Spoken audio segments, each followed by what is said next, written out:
杨紫被打脸了。杨紫被指在视频中撒谎。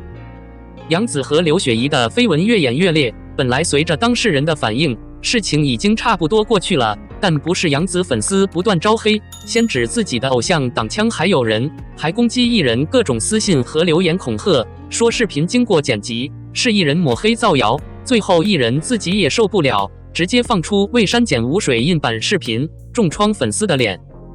视频一共发布了1分钟多，没有剪辑，也没有水印。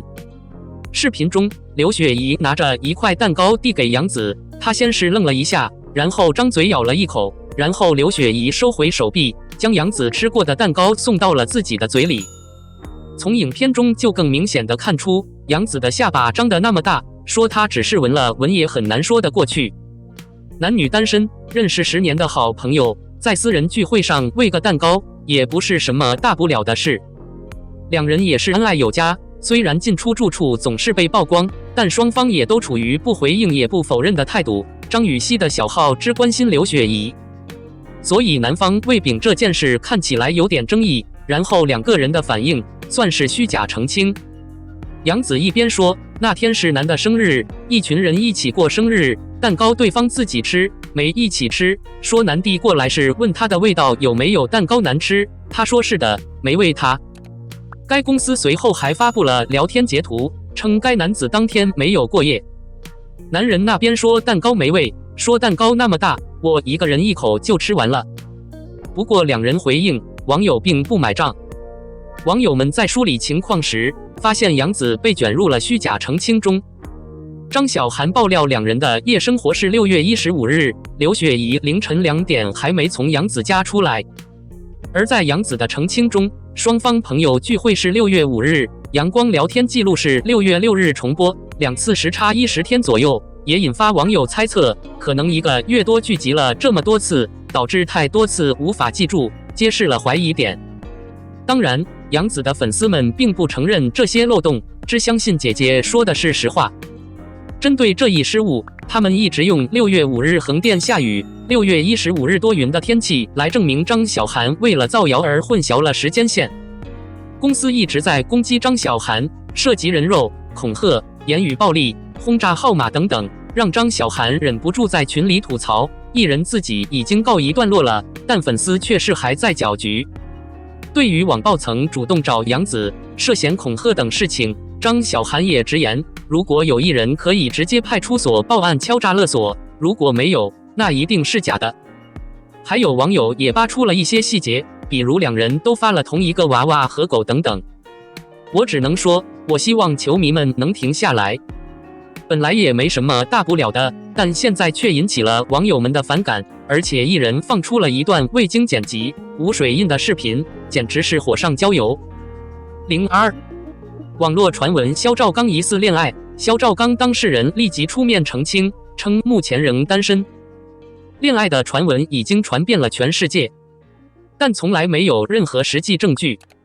疑似恋情的传闻实在是太大了，肖战放立即出面澄清，声称自己还单身，打破了恋情传闻。有鉴于此，肖战的工作真的很有效，所有的解释都清楚，所有的分享都充满了温暖和认真。在他的演讲之后的几年里，他也经历了有希望和不太有希望的时期。在最麻烦的时候，他居然不辱使命，一丝不苟地对待自己的容貌，不顾屈辱。从青年到成年，都被收拾得一干二净，什么也没有出现。他同样回答了所有这些问题，并与他的粉丝密切相关。他从不含糊不清，从不让粉丝忧心忡忡，指导粉丝生活在阳光下。不管是什么，马上说清楚，几乎没有不确定性、利己或借口，真诚对待粉丝，以心换心，有一颗谦逊非凡的心，实事求是，冷静理性，有一个例子和水平。真正的工匠很有趣。更何况，肖战自介绍以来，经历了大范围的深挖，他实际上没有真正的黑暗材料，他是极其一尘不染和无罪的。尽管有巨大的漏洞和不幸，他无论如何都可以带着健全的性格离开，他应得的也应得的。任何喜欢他的人都可以继续无私的生活。媒体能有这样的匠人，真是一份恩赐。肖战，这个世界值得努力。对于詹的各种道听途说，肖战之前已经反复强调，要继续过上体面的生活。我们都应该明白，不良行为并不诱人，我们应该故意驳回非正式的路透社，不要过多考虑工匠的机密生活。我们和肖战最好的距离就是偶像和粉丝的距离，肖战有自己的安排。而且，肖战说过自己至少单身1、2次。然而，专家们也保留了变得无可救药的迷恋、结婚和生孩子的选择。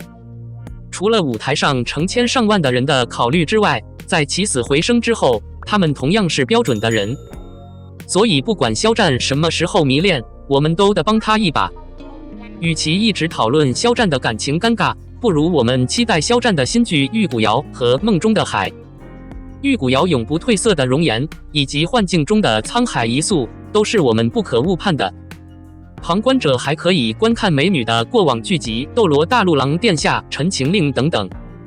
有魅力的人的表演永远不会让你灰心，你可以非常自由地观看他哦。最后，赞叹肖战，鉴于他如此华丽，他是有史以来最年轻的个人粉丝。那种少不了春风的小伙子，不会浪费时间去见夏蝉，见秋风不愁，见年寒时雪不愁。你一般说不要恭维，不要夸大其词。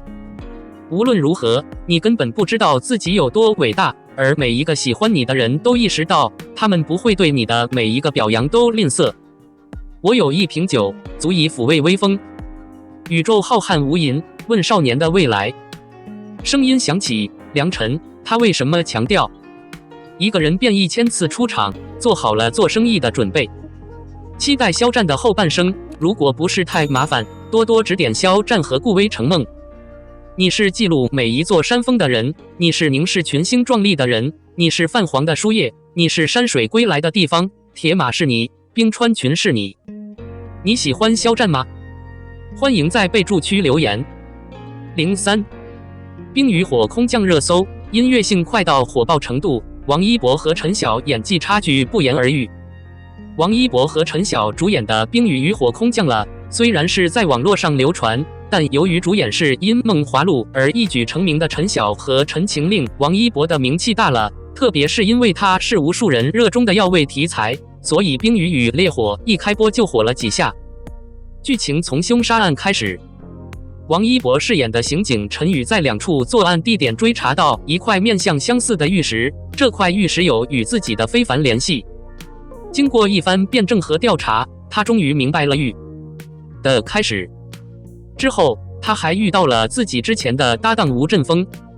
尽管如此，陈宇现在身穿警服，变身警察，而他的好友则变身罪犯，游荡在社会的默默无闻的角落，去各个海岸。这个开头的部分显然已经解决了2位艺人的性格。国产警探、刑检节目很多，同样有很多节目有2位男主直面冤假错案，比如今年出人意料的劲敌节目《猎杀犯罪》，2位男主互相成就。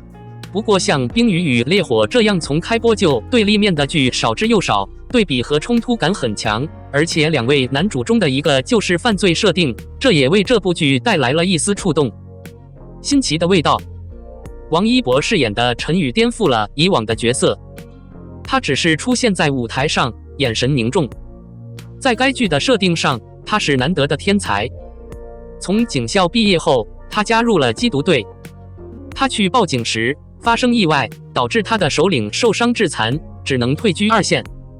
陈宇也因此离开了缉毒大队，他的心里也有严重的阴影。3年后，陈宇在毒贩身上发现了与3年前案件有关的物证，这激发了他内心对真相的渴望，他再次申请加入缉毒队。陈宇既有激情又有敏锐的洞察力，他发现林主任和小贩有关，敢一个人去毒贩的交易场所，对上级的决定不服还敢说出来。看惯了王一博《陈情令》和《有非》中的古装人物，耿直威风的警察形象也很适合王一博。不过从目前的剧情来看，王一博的演技还有提升的空间，在整个表演过程中，他依旧冷着脸。反倒是陈晓这次饰演的吴振峰这个角色，给了观众一种眼前一亮的感觉。3年前，吴振峰也是刑警队的一员，但因为父亲去世的刺激，在一个案件中肆无忌惮地破坏了计划，最终被开除出警。接下来的3年，吴镇峰一直没有消息，回来的时候，他已经是个痞子了。他血脉奔张，黑白分明。一开始，他是一个颓废的形象，留着蓬松的胡须，气质颓废。陈晓演绎了亡命之徒的无情，也演绎了父亲冤屈的痛苦和挣扎，完全看不到《梦华录》里优雅公子的影子。当然，观众都知道这个角色其实是卧底，最终会迎来怎样的反转，我们拭目以待。剧中除了2位男主，还有老戏骨。禁毒森林所长王劲松，正邪兼备。开场的编剧故意给我们指出，这个角色可能是贩毒集团的保护伞，但他分分钟想了想，让人对这个角色的后续发展充满期待。是为了完成大我而牺牲小我，还是为了达到目的不择手段？而另一位老演员刘奕君，目前出场的并不多，但网友猜测幕后 boss 不是王劲松就是刘奕君，毕竟2人都是反派专业人士，演技毋庸置疑。当然，这部剧还是有漏洞的，比如陈晓饰演的吴镇峰这个角色就变得太不讲理了，像个猪队友，而陈宇的形象从一开始就变得非常高大、积极、有活力，满满的纯真。吴镇峰更像是一个骗队友、骗警察的反派。而且剧中的男主似乎沟通不畅，吴镇峰无意中听到了陈宇的电话，吴镇峰猜想自己的紧急任务会和父亲惨死的真相有关，他急于寻找线索，完全被仇恨蒙蔽了双眼。他闭上眼睛，恨不得报仇。面对这种情况，陈宇知道非常愤怒地阻止了吴镇峰，将吴镇峰当成囚犯一样，将他关起来。光是看着这些镜头，他就感觉不到他们之间有兄弟情谊，就像一个冷血男人对付另一个冷血罪犯，但显然吴镇峰当时还不是罪犯。而且对于这样一个重要的任务计划，一个不知名的人会偷听窃听，说出来就破坏局势，一旦破坏局势就彻底破坏整个行动。在真实的现实世界中，真的会那么容易吗？然后原来是吴镇峰扰乱了局势，导致警官受伤，任务失败。这样的情节从一开始就把吴镇峰化为了尘埃，逻辑缺陷一开始就可以称为失败。